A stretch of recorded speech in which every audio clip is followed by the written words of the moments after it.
والدین کے حقوق اپنی جگہ امپورٹنٹ ہیں، لیکن بہت سارے والدین اس بات کا ناجائز فائدہ اٹھا کے بھی اولاد کے ساتھ بھی زیادتی کر رہے ہیں، اور بہت ساری اولاد جو ہے اس بات کا فائدہ اٹھا کے والدین کے ساتھ زیادتی کر رہی ہے۔ یہ معاشرے میں بگاڑ جو پایا جاتا ہے، ایک بات۔ دوسری بات، کون اس کو صحیح کرے گا؟ میں آپ کے پہلے پروگرام میں پہلے بھی عرض کر چکا ہوں کہ وہ مرد مومن، وہ اللہ کے نیک بندے، وہ با کردار لوگ جو انسان سازی کرنے کی صلاحیت رکھتے ہیں، ان کا کردار بلند ہے، جو بہترین والدین ہیں، جو بہترین اولاد ثابت ہوئے ہیں، جو بہترین انسان ہیں، جو انسانیت کا درد رکھتے ہیں، وہ مکمل انسان ہیں، جو نبی پاک صلی اللہ علیہ وسلم کے بہترین امتیوں میں سے ایک ہیں، جن کو ہم مرد مومن کہا ہے، جن کو ہم اللہ کے ولی کہتے ہیں۔ صحیح، تو یہ آپ کو لگتا ہے کہ ان کی ذمہ داری ہے؟ حضرت آپ کیا فرماتے ہیں اس بارے میں؟ فہیم بھائی، اس میں علماء کی ذمہ داری بھی ہے۔ اچھا، علماء ہیں معاشرے کے سرپرست۔ دیکھیں نا جی، مساجد جو ہیں وہاں وہ بنائی اسی لیے گئی ہیں کہ ہم لوگوں کی تربیت کر سکیں، لیکن اس میں بھی بہت سارے معاملات ایسے ہیں، کچھ یہ کہ ائمہ مساجد جو ہیں یا خطبہ حضرات جو ہیں وہ اس طرف آتے نہیں ہیں کہ ان معاملات کو چھیڑا جائے۔ لڑائی جھگڑے والے معاملات، فرقہ واریت کے معاملات یہ چلتے ہیں، کچھ ہمارا مائنڈ سیٹ اس ایسا میں تو باقاعدہ پارٹیسپیشن ہوتی ہے، مطلب کچھ جگہوں پہ۔ سرپرست حضرات کی معافی چاہتا ہوں کہ ہر سیکٹر پہ، ہر فقہ میں کہیں نہ کہیں ایسی شخصیات موجود ہوتی ہیں جو اپنے معاملات کو پوری 100% ذمہ داری کے ساتھ دیکھ رہے ہوتے ہیں۔ میں یہاں معذرت کے ساتھ ایک بات کہوں گا، ہمارے یہاں یہ معیار بن چکا ہے کہ جو شخص ممبر پہ بیٹھ کے جو ہے لوگوں کو برا کہے، ٹھیک ہے، یا فتوے صادر کرے، ہم کہتے ہیں بہت بڑا عالم ہے، اور جو اصلاحی بات کرے اس کو کہتے ہیں کہ انہیں تو پتہ ہی نہیں۔ ایک تو ہمارا یہ مائنڈ سیٹ ہو چکا ہے۔ دوسری چیز یہ، اگر ایسا ہے بھی، اگر ہمارے یہاں 40% مساجد میں یا 50% مساجد میں اس کا خیال رکھا بھی جاتا ہے تو ہم لوگ کب جاتے ہیں؟ ہم لوگ لیکچر تو سنتے ہی نہیں، ہم نے جمعے کی تقریر نہیں سننی، لیکچر نہیں سننا، بہت کم لوگ ہوں گے جو شروع میں آ کے بیٹھ جائیں گے۔ ہم موسٹلی اس وقت آتے ہیں جب خطبہ، عربی خطبے کا ٹائم ہو چکا ہوتا ہے یا نماز کا ٹائم ہوتا ہے، نماز پڑھی اور سب سے پہلے نکلنے کی کوشش ہوتی ہے۔ اچھا، اس کے پیچھے بھی والدین کا کردار ہے۔ والدین بچوں کو وقت سے بھیجیں، والدین اپنے ساتھ لے کے آئیں، بچپن سے ہی ان کو عادت ڈالی جائے۔ تو سر، اب آپ کیا میسیج دینا چاہیں گے کہ ایک والدین کی مطلب بڑی ذمہ داری ہوتی ہے ایک بچے کی تربیت کرنا، اور جیسے کہ آپ نے بتایا کہ یہ والدین کی ذمہ داری ہے کہ وقت سے جو ہے نماز پڑھنے بچوں کو بھیجیں، تو جو والدین دیکھ رہے ہیں کہاں کوتاہی کرتے ہیں جو آج کل کے بچے جو ان کی ہی نہیں سنتے جب وہ بڑے ہو جاتے ہیں؟ والدین کو یہ چاہیے کہ بچے جب اسلام کے اندر آگے بڑھیں، جیسے ایک بچہ اگر جو ہے کلاس میں فرسٹ پوزیشن لیتا ہے یا سیکنڈ پوزیشن لیتا ہے تو اس کے لیے ایک پارٹی بھی دی جاتی ہے، اسے سرپرائز گفٹ بھی دیا جاتا ہے۔ لیکن ایک بچہ اگر ایک قرآن مجید کا سپارہ ختم کر لیتا ہے یا نماز یاد کر لیتا ہے یا کلمہ یاد کر لیتا ہے یا جو 5 وقتہ نمازیں پڑھ لیتا ہے، ان کی اپریسیشن نہیں ہے۔ تو میں اس طرف توجہ دلانا چاہوں گا کہ دین کے کاموں پر بھی بچوں کو اپریشیٹ کریں۔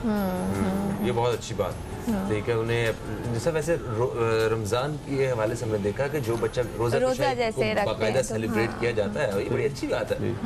میرے اپنے بیٹے نے اس دفعہ پہلی دفعہ روزہ رکھا ہے، ماشاءاللہ، 7 سال کی عمر میں۔ میں بڑا خوش تھا اور وہ بھی بڑا خوش تھا۔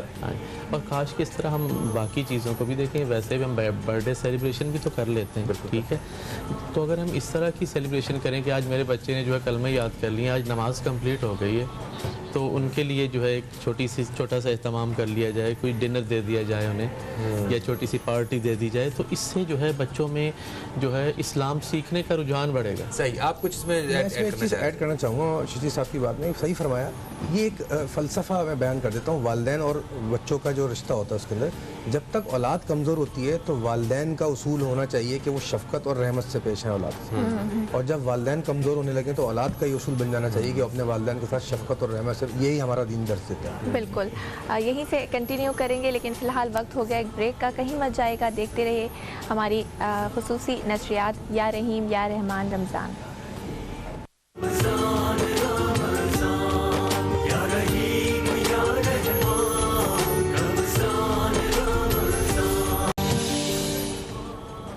ایک وقفے کے بعد آپ کو پھر سے خوش آمدید کہتے ہیں. میں فہیم عباس اور زہرا رضا. اب تک ٹیلی ویژن کی افطار کی اس اسپیشل ٹرانسمیشن جس کا نام ہے یا رحیم یا رحمان رمضان.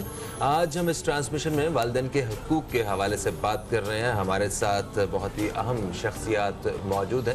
مولانا امجد چشتی صاحب ہمارے ساتھ موجود ہیں. پروفیسر سلمان راجہ صاحب ہمارے ساتھ موجود ہیں. آپ کو بتاتے چلیں کہ آج کی اس خصوصی نشریات میں ہمارے ساتھ تعاون کیا ہے ہمدرد نے. جی ہاں, ہمدرد کا جب ہم نام سنتے ہیں, ہمدرد لیبارٹریز کا, تو ہمارے ذہن میں روح افزا کا خیال آتا ہے. اور رمضان میں ہمیں ایسا لگتا ہے کہ افطار جو ہے وہ شاید روح افزا کے بغیر نامکمل سی ہے. 27 رمضان کو ہمیشہ سے ہمدرد لیبارٹریز میں اور حکیم سعید صاحب نے 27 رمضان کو جشن آزادی کے طور پہ منایا ہے. اور آج 27 رمضان بھی ہے. اسلامی تاریخ کے حساب سے آج جشن آزادی بھی ہے. آج ہی پاکستان جو ہے وہ آزاد ہوا. آپ سب کو, ہم سب پاکستانیوں کو یہ آزادی بہت بہت مبارک ہو. اور یہ وہ آزادی ہی ہے جس کی وجہ سے آج ہم بڑے سکون سے اپنے ملک میں اپنی ساری جو دینی جو پریکٹسز ہیں وہ آزادی سے کر پا رہے ہیں. حکیم سعید صاحب کے حوالے سے میں بتانا چاہتا ہوں کہ وہ ہمدرد کے بانی حکیم سعید صاحب, جنہوں نے 1948 میں ہمدرد لیبارٹریز پاکستان کا قیام کیا. حکیم سعید صاحب جو ہیں وہ 1993 اور 94 میں سندھ کے گورنر بھی رہے. اور ایک اور خاص بات کہ ہمدرد لیبارٹریز سے کمایا جانے والا جو پیسہ ہے, جو منافع ہے وہ ملک کی فلاح و بہبود پہ بھی خرچ کیا جاتا ہے.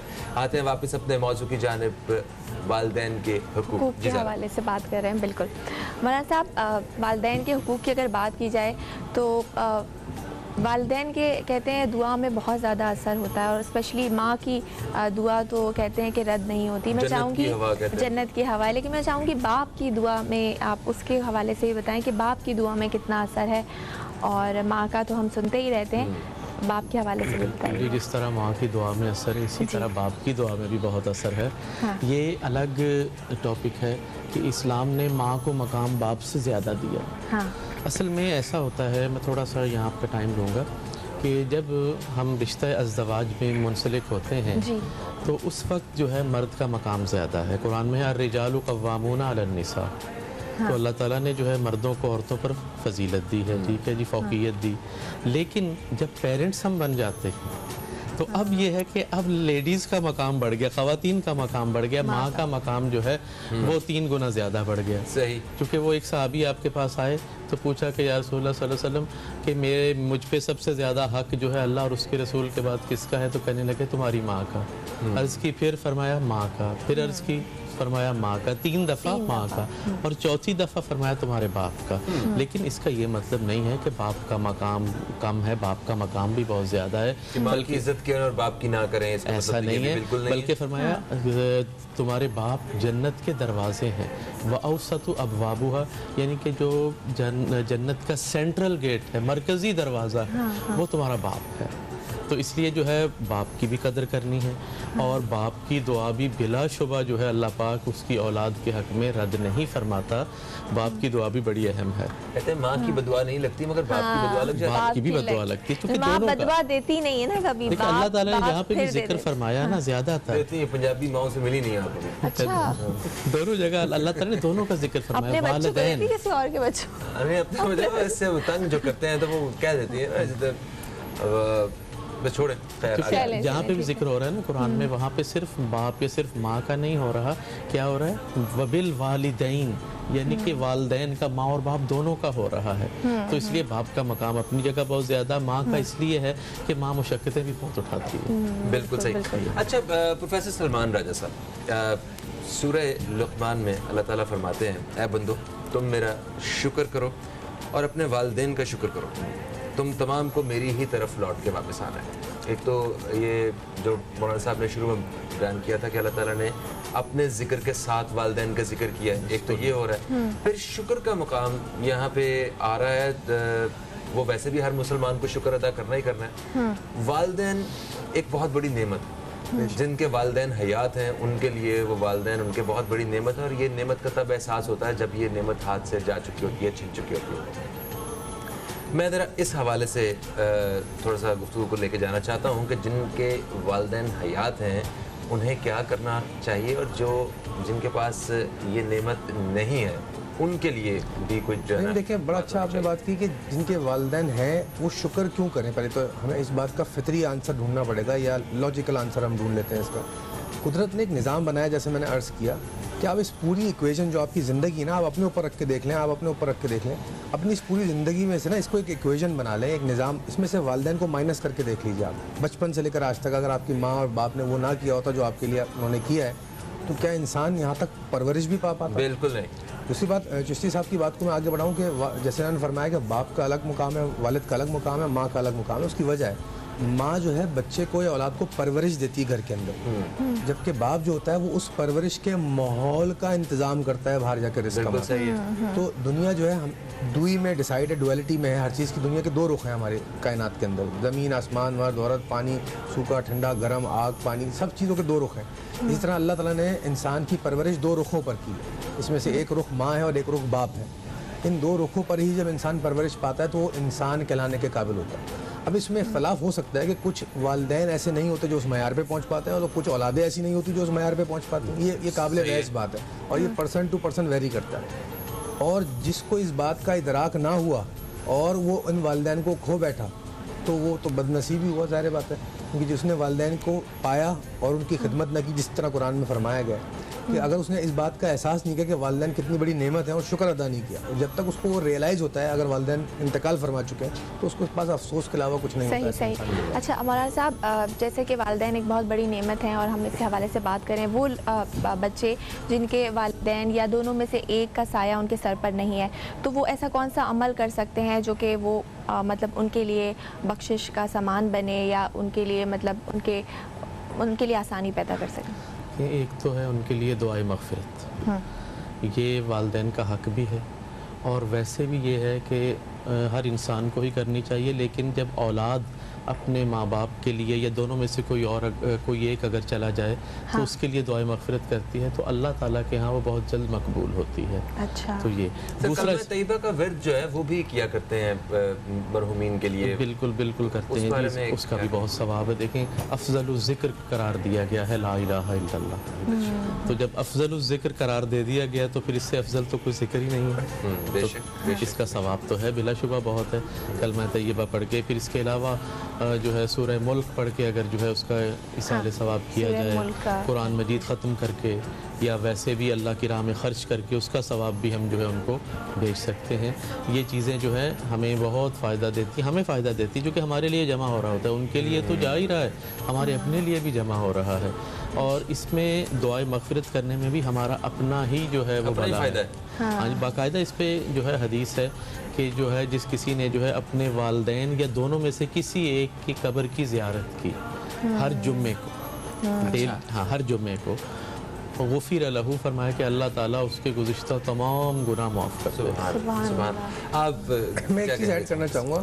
بہت خوبصورت بات کی چشتی صاحب نے کہ ایصال ثواب تو ہمیں والدین کو پہنچانا ہی چاہیے اور یہ سب کو کرنا چاہیے، لیکن اس کے ساتھ ساتھ یہ بھی شامل کر لیں کہ ایصال کردار بھی پہنچانا چاہیے. یعنی کہ والدین جب تک آپ کے حیات تھے ان کے کردار سے جو اچھی چیزیں آپ نے سیکھی ہیں اس کو اپنی کردار میں اپنائیے اور اس کو آگے لے کے چلیے دنیا میں. اور وہ باتیں جو آپ کے اندر برائیاں ہیں یا ان کے اندر کردار کے اندر کوئی کمی تھی، خامیاں تھیں، اس کو آپ دبائیں، یہ ایپ کو چھپانے کو کہا گیا ہے، اور ان کے کردار کی جو خامیاں ہیں ان کو آپ اپنا اپنائیے. بالکل صحیح. ایک باشعور انسان کی نشانی ہے. تھینک یو سو مچ سلمان صاحب، آپ تشریف لائے. آپ کا بھی چشتی صاحب بے حد شکریہ تشریف لائے. ایک اچھی گفتگو رہی، یقیناً ہمارے ناظرین کو پسند آیا ہوگا آج کا موضوع اور آج کی گفتگو. والدین کے لیے مطلب جن کے والدین حیات ہیں اللہ تعالیٰ ان کو لمبی زندگی عطا کرے. ہم صرف یہ کام کر سکتے ہیں کہ ہم اپنے کردار کے ذریعے ان کے لیے جو ہے نا وہ شرمندگی کا باعث نہ بن سکیں، ان کا نام روشن کرنے کے لیے کچھ بھی کریں. فہیم عباس کو، زہرا رضا کو دیں اجازت. آپ سے انشاءاللہ پھر ملاقات ہوگی. تب تک کے لیے خدا حافظ. پاکستان زندہ باد.